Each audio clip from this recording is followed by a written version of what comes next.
हाय। आज हम लोग सीखने वाले हैं लीनियर इक्वेशन। देखो, क्वाड्रेटिक इक्वेशन हम सबको आता है, मगर लीनियर इक्वेशन में स्पीड नहीं बन पाता है। क्यों नहीं बन पाता है? क्योंकि हमें सही से अप्रोच नहीं पता है। तो आज हम लोग सीखेंगे कैसे इसको अच्छी अप्रोच से बहुत ही स्पीड से सॉल्व किया जाता है। तो देखो कैसे होगा, कैसे होंगे देखें। पहले हम करेंगे, हाँ, इसको हम करेंगे क्या इससे, इसको हम पहले आप वीडियो को पॉज कीजिए और ये अपने आप से ट्राई करिए। देखते हैं आपका आंसर और मेरा आंसर ठीक सही आता है क्या नहीं। तो शुरू करते हैं इसको। इसको करने के लिए हमें जनरल जो हमारे मेथड है, यानी कि हमें एक्स और वाई का वैल्यू निकालना होगा। तो एक्स, देखो हमें सिर्फ एक्स एक्स या फिर वाई, इन दोनों में से कहीं एक का अगर हम वैल्यू निकाल लेंगे तो उसी वैल्यू से हम दूसरे का भी वैल्यू निकाल सकते हैं। कैसे निकलेगा देखो, हम एक्स का निकलते हैं। पहले एक्स का निकलने के लिए हमें क्या करना होगा, हमें करना होगा, देखो क्या करना होगा। हमें सबसे पहले ये जो वाई का जो कोएफिशिएंट है उसको, वाई का कोएफिशिएंट क्या है 3, और जो जो हमारे दूसरे इक्वेशन में जो हमारे कांस्टेंट वैल्यू है कितना है 17। तो इसको हम मल्टीप्लाई करेंगे। उसके बाद सब्सट्रैक्शन, सब्सट्रैक्शन किससे करेंगे, दूसरी वाली जो वाई का कोएफिशिएंट है और ऊपर का जो कांस्टेंट वैल्यू है उससे हम मल्टीप्लाई करेंगे। तो क्या होगा 9 × 2, ये गया हमारा ऊपर का पार्ट। अब हमें नीचे नीचे क्या करना होगा, नीचे हमें करना होगा ये जो नीचे वाला एक्स है इसका कोएफिशिएंट कितना है 5, इंटू ऊपर वाला इक्वेशन में जो ऊपर वाला इक्वेशन में जो y का कोएफिशिएंट है 3, उससे हमें मल्टीप्लाई करना होगा। तो 5 × 3, अब सब्सट्रैक्ट करना होगा किससे, ये जो नीचे वाला y का कोएफिशिएंट और ऊपर वाला x का कोएफिशिएंट, यानी 2 × 2,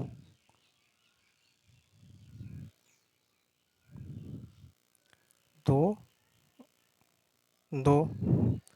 अब क्या आता है 3 × 17, 51, 9 × 2, 18, 51 - 18, 36, 36,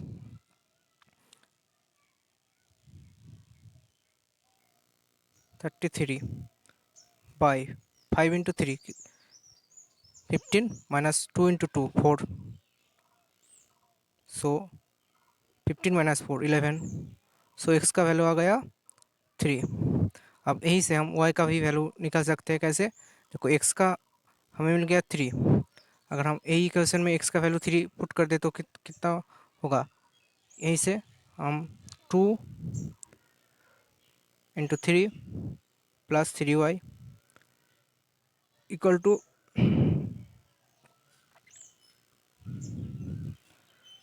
इक्वल टू 9। अब यहीं से 3y का वैल्यू कितना होगा, 3y का वैल्यू हो जाएगा 3y 9 - 6 इक्वल टू वाई का वैल्यू आ गया 3। अब देखो, सॉरी, 3y का वैल्यू आ गया 3, अब वाई का वैल्यू आ गया 1। तो फिर हम क्या देखें, हमने देखा एक्स का वैल्यू आया 3 एंड वाई का वैल्यू आ गया 1। तो फिर क्या होगा आंसर, ये वाला ऑप्शन हमें चूज़ करना होगा, एक्स ग्रेटर वाई। देखो लीनियर इक्वेशन में हमेशा दो ही ऑप्शन होता है, एक तो एक्स ग्रेटर वाई या फिर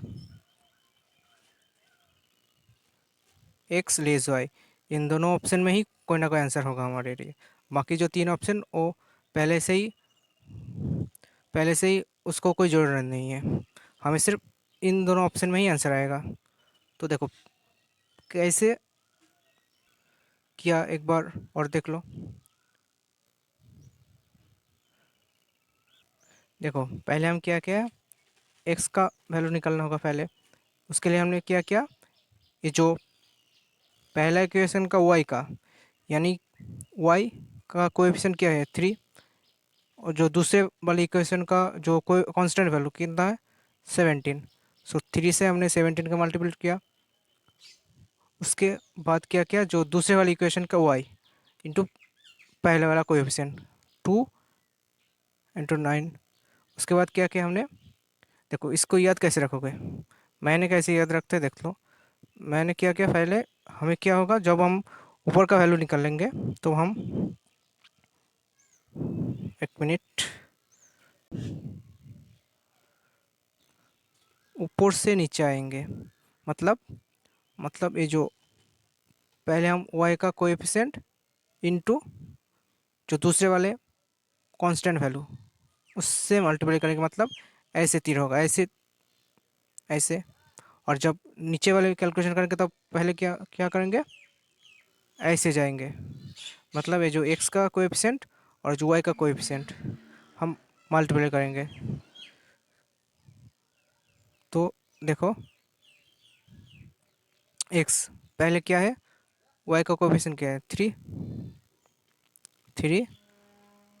अगर ऐसे हम जाएंगे 3 इंटू 17। उसके बाद दूसरी वाली, ये जो y का कोएफिशिएंट 2 इंटू 9। अब नीचे क्या करेंगे, ऐसे तीर चिन्ह, ऐसे तीर जाएंगे। सो 5 इंटू 3 माइनस 2 इंटू 2, मतलब ये जो 5 और ये 3, नीचे वाले x का कोएफिशिएंट और ऊपर वाले y का कोएफिशिएंट। और दूसरी तरफ देखो, हम एक अगर याद रखेंगे दूसरी ऑटोमेटिक ही आ जाएगा। इसको एक दो बार प्रैक्टिस कर लेना, अच्छे से याद हो जाएगा। तो अब देखो दूसरे टाइप क्या होते हैं, एक ये टाइप देख लो। इस देखो क्या है इसमें, देखो एक तो इसको वो जो पहले क्या एक्स का वैल्यू निकल कर उससे भी होगा, मगर उससे भी कोई अच्छे मेथड है, उससे हम विद इन सेकेंड में सॉल्व कर सकते हैं इसको बहुत ही जल्द। तो क्या कैसे क्या, देखो इसमें, देखो यहाँ पर कोएफिशिएंट का वैल्यू क्या है 5 7, उसके बाद 4 9, देन 15 और 21। ये रहा हमारा कोएफिशिएंट का रेशियो। देखो 15 और 21, 5 9 4/5/7, 4/9, 15/21। इस देखो 15/21 को हम 3 से काट सकते, 3 से काटने पर 3 5 3 7, मतलब ये भी 5/7 ही आ गया। मतलब क्या हुआ, ये जो हमारे एक्स का कोएफिशिएंट वैल्यू और जो कांस्टेंट का रेशियो ये हम सेम हो गया।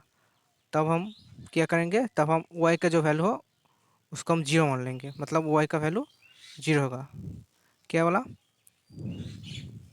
कि जब कांस्टेंट की कोएफिशिएंट रेशियो और कोई भी वेरिएबल x या फिर y,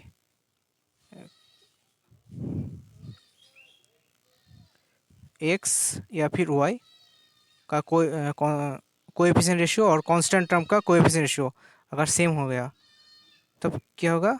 अब मान लो अगर x का कोएफिशिएंट रेशियो और कांस्टेंट का कोएफिशिएंट रेशियो सेम हो गया, तब y जीरो होगा, y का वैल्यू जीरो होगा। अगर y और कांस्टेंट टर्म का कोएफिशिएंट रेशियो सेम हो गया तब x जीरो होगा। ठीक है, अब देखो देखो कोएफिशिएंट रेशियो क्या क्या था, 5/7, 4/9 और 15/21। इसका हमने 3 से काट कर क्या निकाला 5/7। सो एक्स और कोएफिशिएंट जो कांस्टेंट टर्म है उसका कोएफिशिएंट रेशियो सेम हो गया। तब क्या होगा हमारे लिए, अगर एक्स का और कांस्टेंट का सेम हो गया तब वाई जीरो हो गया। अगर वाई जीरो है तो फिर एक्स का वैल्यू क्या होगा, यहीं पर हम देख लेते हैं। देखो वाई जीरो मतलब क्या होगा 5x प्लस 4 × 0 इक्वल टू 15। सो ये पार्ट 0 हो गया। So 5x equal to 15, x equal to कितना होगा, x इक्वल टू 3। सो हमने वैल्यू क्या पाया, x3 और y0। तो फिर आंसर क्या होगा, x ग्रेटर y। ये वाला आंसर हो गया x ग्रेटर y। अब देखो देखो क्या बोला, देखो क्या बोला कि सबसे पहले x y एंड जो कांस्टेंट वैल्यू उसका हम कोएफिशिएंट रेशियो निकालेंगे पहले। अगर कोएफिशिएंट रेशियो में से मान लो x और कांस्टेंट वैल्यू का अगर कोएफिशिएंट रेशियो सेम हो गया तब y 0 होगा। अगर अगर y and constant constant value उसका रेशियो सेम हो गया तब x 0 होगा। बस यही याद रखना होगा। नेक्स्ट देखो ये वाला सबसे ईजी, ये तो सिर्फ 5 सेकंड का सवाल है। 5 सेकंड, अगर तुम वैल्यू निकल कर सॉल्व करना चाहते हो वो भी कर सकते हो, मगर उसमें टाइम ज़्यादा लग जाएगा। मगर अगर सिर्फ इसको कैसे पहचानोगे, देखो इसको पहचानना भी आसान है। क्या, देखो अच्छे से देख लो। इस टाइप का अगर इस टाइप में क्या होता है, देखो पहली क्वेश्चन में क्या, एक्स का जो कोएफिशिएंट वही कोएफिशिएंट दूसरे वाले में वाई के साथ आ गया, और पहले वाला जो वाई का है दूसरे वाले में एक्स का है। मतलब क्या हुआ कि कोएफिशिएंट इंटरचेंज हो गया। जब कोएफिशिएंट इंटरचेंज हो जाता है तब क्या करना होगा, हमें डिफरेंस मतलब सब्सट्रैक्ट करना होगा, पहले से दूसरे या फिर दूसरे से पहला कोई भी एक सब्सट्रैक्ट कर लो पहले। अगर सब्सट्रैक्ट करने क्या होगा, देखो ए अगर 1 होगा, ए अगर 2 है तो फिर क्या होगा 9x, मतलब 1 से हम 2 को सब्सट्रैक्ट करेंगे तब क्या होगा, देखो 9x माइनस 4x कितना होगा 5x, 4y माइनस 9y कितना होगा -5y, और यहाँ पर क्या होगा 17 माइनस 11 मतलब 6। सो यहाँ से x minus Y equal to 6/5 आ गया। क्या क्या हमने क्या सिर्फ पहले इक्वेशन से दूसरे को सब्ट्रैक्ट किया, मैंने मतलब घटा दिया। देखो अब देखो जब ये वैल्यू आ गया ना, यहीं पर तुम्हारा आंसर ख़त्म। यही है तुम्हारा आंसर, x माइनस वाई, यही है तुम्हारा आंसर। यहाँ से क्या बोल सकते हो तुम, x ग्रेटर वाई, और तुम्हें कोई वैल्यू निकालना ही नहीं पड़ेगा। सिर्फ ये देखकर तुम बता सकते हो कि x ग्रेटर वाई। क्यों, क्योंकि देखो हमारे पास क्या आया कि x माइनस वाई 6/5, मतलब x से y घटाकर हमें क्या मिला 6/5, मतलब पॉजिटिव वैल्यू। ये हमारे लिए पॉजिटिव वैल्यू, मतलब x से y घटाकर हमें पॉजिटिव वैल्यू कब मिल सकता है, जब x y से बड़ा होगा। तभी तो हम बोल सकते हैं कि x से y घटाकर पॉजिटिव वैल्यू निकलेगा, क्योंकि अदर्स कोई पॉसिबिलिटी नहीं है। एक एग्जांपल देख लो, अगर हम बोले कि x minus Y equal to 5, so क्या क्या पॉसिबिलिटी हो सकते हैं। या तो x का वैल्यू क्या होगा, मान लो ये 10, ये 5, तब क्या होगा एक्स ग्रेटर वाई। या फिर मान लो तुम माइनस में अगर देखना चाहते हो, देख लो अगर x -2 है और y -7 ही, तभी तो आएगा x से y घटाकर 5, तभी पॉसिबल है। मतलब कि हर हालत में x ग्रेटर y होगा। सो हम देखो x माइनस वाई अगर पॉजिटिव वैल्यू आ गए तब हम कह सकते हैं कि x ग्रेटर y। अगर x minus y negative value आ गए तो हम कह सकते हैं कि x लेस वाई। बस यही हमको याद रखना है। याद रखने की ज़रूरत नहीं है, कॉन्सेप्ट है कि अगर कोई x से y घटकर अगर पॉजिटिव आए तो फिर x ऑब्वियसली बड़ा होगा, अगर नेगेटिव वैल्यू है तो वाई वाला होगा। बस हमारे लिए देखो, अब देखो क्या क्या क्या क्या देखना होगा हमें लीनियर इक्वेशन में, क्या क्या देखना होगा देख लो एक झलक। देखो सबसे पहले देखो, suppose a1x plus b1y equal to c1 and a2x b2y and c2, ये दो इक्वेशन है।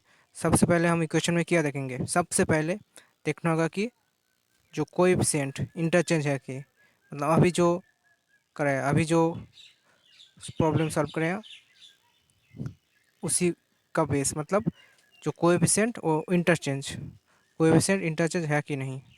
अगर कोएफिशिएंट इंटरचेंज है तो फिर विदिन 5 सेकंड वो सॉल्व हो जाएगा। दूसरी बार हम देखेंगे कि रेशियो, मतलब कोएफिशिएंट रेशियो सेम है कि ना, सेम है या फिर नहीं। अगर सेम है तो फिर अच्छी बात है, अगर नहीं है सेम तो फिर हमें जो पहले सबसे पहले जिस तरीके से कराया, मतलब एक्स और वाई का वैल्यू निकाल कर देखना होगा।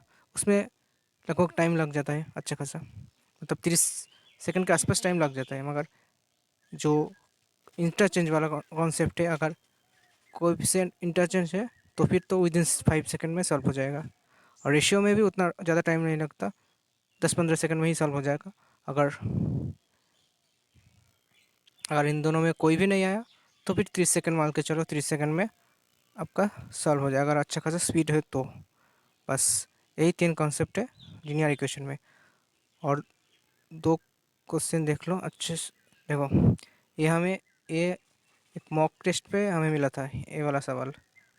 इसको कैसे सॉल्व करना होगा, ये मतलब क्वाड्रेटिक भी है और लीनियर एक साथ मिक्स्ड। देखो पहले वीडियो को पॉज करके अपने आप से ट्राई करो, उसके बाद देखना। देखता हूँ, देखो कैसे किया जाता है ये।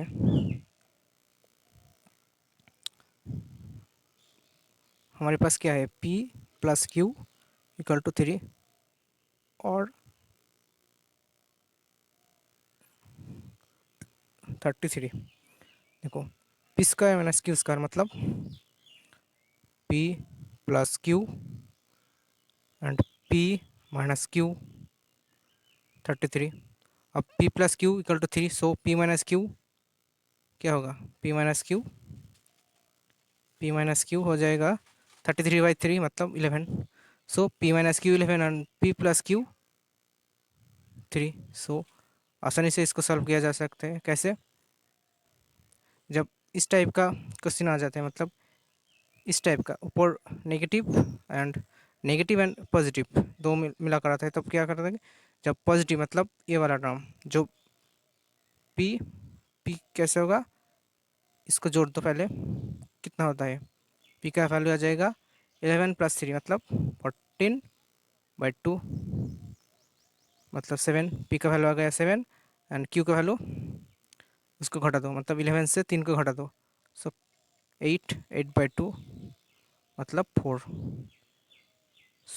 सो देखो क्या क्या एक बार देख लो, p माइनस क्यू और p प्लस क्यू हमें मिल गया।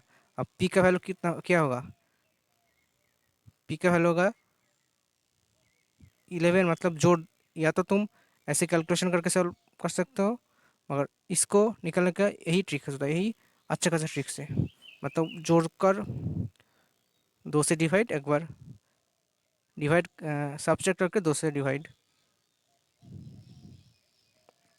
मान लो तुम्हें दिया गया है कि a plus B 16 and a minus B 10। So अब ए और बी का वैल्यू तुम कैसे निकालोगे, देखो ए मतलब जो, देखो ए माइनस बी, यहाँ से तुम क्या बोल सकते हो कि ए ग्रेटर बी। सो तुम बड़ा वाला कैसे निकालोगे कि ए के लिए तुम क्या करोगे, ऐड करोगे 16 और 10, 26/2, यानी ए का वैल्यू आ गया 13 और बी का वैल्यू कितना होगा 16 माइनस 10 मतलब 6/2 यानी 3। ऐसे ही सॉल्व किया जा सकता है, ये जो प्लस और माइनस अगर एक साथ है तो। नेक्स्ट सवाल देख लो, लास्ट है। देखो P square minus Q square and p minus Q, क्या क्या है हमारे पास, p square minus Q square equal to 39 and p minus Q equal to 13। एक बार खुद से कोशिश करना वीडियो को पॉज करके।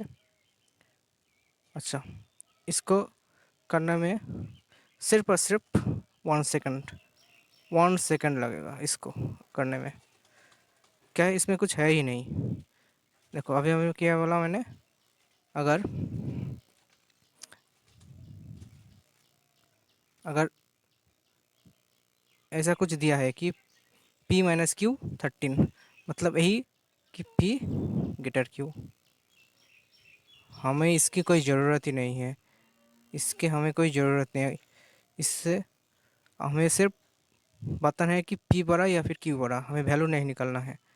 तो हम यही देख कर ही बता सकते हैं कि अगर क्वेश्चन में दिया ही है कि p minus Q equal to 13, so p greater Q, देखते ही आंसर आ जाएगा विद इन सेकेंड। बस यही 5 क्वेश्चन लीनियर इक्वेशन के, देखो इस 5 टॉपिक के बेस पर ही आता है। इससे बाहर लीनियर में कुछ अच्छा खासा नहीं आता है, यही सारे टॉपिक से। सो देखने के लिए धन्यवाद, थैंक यू।